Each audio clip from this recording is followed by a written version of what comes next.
ఒక చిన్న వీడియో, ఒకే ఒక్క డైలాగ్ ఒక మనిషి జీవితాన్ని రాత్రికి రాత్రే మార్చగలదు. సోషల్ మీడియా పవర్ అలాంటిది. టిక్‌టాక్, యూట్యూబ్ ద్వారా కోట్ల మందికి నవ్వులు పంచిన ఒక నటుడు ఊహించని వివాదాల్లో చిక్కుకొని చివరకు జైలు పాలయ్యాడు. ఆయనే ఫన్ బకెట్ భార్గవ్. అసలు భార్గవ్ ఎవరు?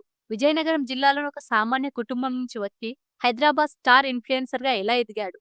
అతను ఎదుర్కొన్న పోలీస్ కేసులేంటి? రీసెంట్‌గా కోర్టిచ్చిన సంచలన తీర్పేంటి? ఈరోజు మన వీడియోలో ఫన్ బకెట్ భార్గవ్ జీవితంలోని అసలు నిజాలను, పూర్తి బయోగ్రఫీని లోతుగా తెలుసుకుందాం.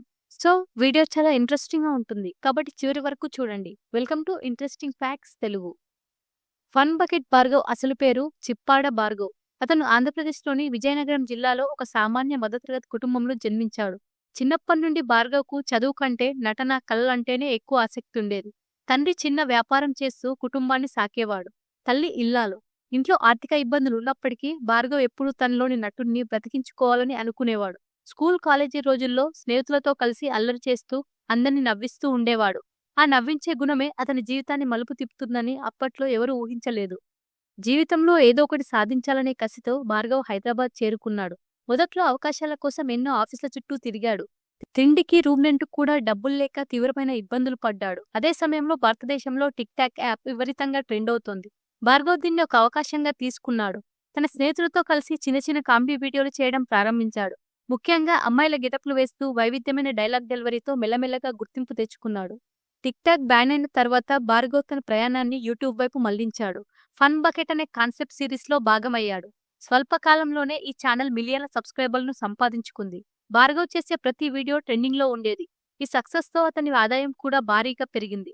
నెలకు లక్షల్లో సంపాదన, సొంతంగా కారు, హైదరాబాద్‌లో లగ్జరీ లైఫ్. ఇలా ఒకప్పుడు రూపాయి కోసం ఇబ్బంది పడ్డ భార్గవ్ అతి తక్కువ వయసులోనే స్టార్డమ్ చూశాడు.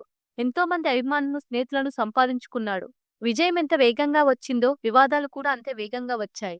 2021 ఏప్రిల్‌లో భార్గవ్ జీవితం ఒక్కసారిగా తలకిందులైంది.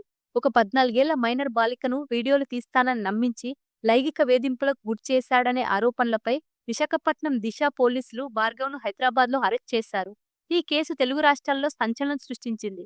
ఆ బాలిక గర్భవతి కావడంతో ఈ విషయం వెలుగులోకి వచ్చింది. కొన్ని నెలల తర్వాత జూన్ 2021లో అతనికి బెయిల్ వచ్చింది. కానీ బెయిల్ నిబంధనలను ఉల్లంఘించి మీడియా ముందుకు మాట్లాడడం, బాధితురాలిని కించపరిచేలా వ్యాఖ్యలు చేయడంతో నవంబర్ 2001లో కోర్టు అతన్ని బెయిల్‌ను రద్దు చేసి మళ్లీ రిమాండ్‌కు పంపింది. అప్పట్నుంచి ఈ కేసు సుదీర్ఘంగా కోర్టులో నడుస్తూనే ఉంది. ఒకవైపు కోర్టు కేసులు, మరోవైపు సమాజంలో ఎదురైన అవమానాలతో భార్గవ్ కుటుంబం తీవ్ర మానసిక క్షోభను అనుభవించింది. ఈ క్రమంలోనే భార్గవ్ తల్లి మానసిక వేదన, అనారోగ్య కారణాల వల్ల ఇటీవలే మరణించారు. జైలు మరియు కోర్టుల చుట్టూ తిరుగుతున్న కొడుకును చూసి ఆమె తట్టుకోలేకపోయిందని అతని సన్నిహితులు చెప్తుంటారు. తల్లి మరణం భార్గవ్‌ను వ్యక్తిగతంగా తీవ్రంగా కుంగదీసింది. ఈ కేసులో సుదీర్ఘ విచారణ తర్వాత విశాఖపట్నంలోని ప్రత్యేక కోర్టు సంచలన తీర్పు ప్రకటించింది. మైనర్ బాలికపై లైంగిక దాడికి పాల్పడిన నేరం రుజువు కావడంతో న్యాయస్థానం చిప్పాడ భార్గవ్‌కు 20 ఏళ్ల కఠిన కారాగార శిక్ష విధిస్తూ తీర్పిచ్చింది. దీంతో పాటు 4 లక్షల జరిమానా కూడా విధించింది. ఈ మొత్తాన్ని బాధితురాలికి పరిహారంగా చెల్లించాలని కోర్టు ఆదేశించింది. ఈ తీర్పుతో భార్గవ్ కెరీర్ మరియు జీవితం పూర్తిగా ముగిసిపోయినట్లయింది. చూశారుగా ఫ్రెండ్స్, ఒక సాధారణ కుర్రాడిగా మొదలై కోట్ల మంది మెచ్చిన సెలబ్రిటీగా ఎదిగి ఆ తర్వాత చేసిన తప్పుల వల్ల 20 ఏళ్ల జైలు శిక్షతో జీవితాన్ని అంధకారం చేసుకున్న భార్గవ్ కథ సోషల్ మీడియా ప్రపంచానికి ఒక పెద్ద హెచ్చరిక. టాలెంట్ ఎంత ఉన్నా క్రమశిక్షణ మరియు నైతికత లేకపోతే జీవితం ఎలా నాశనమవుతుందో చెప్పడానికి ఈ ఘటనే ఒక ఉదాహరణ. ఈ బయోగ్రఫీపై మీ అభిప్రాయాన్ని కింద కామెంట్ చేయండి. మరిన్ని ఇంట్రెస్టింగ్ ఫ్యాక్ట్స్ కోసం మా ఛానల్ ఇప్పుడే సబ్స్క్రైబ్ చేసుకోండి. Thank you for watching.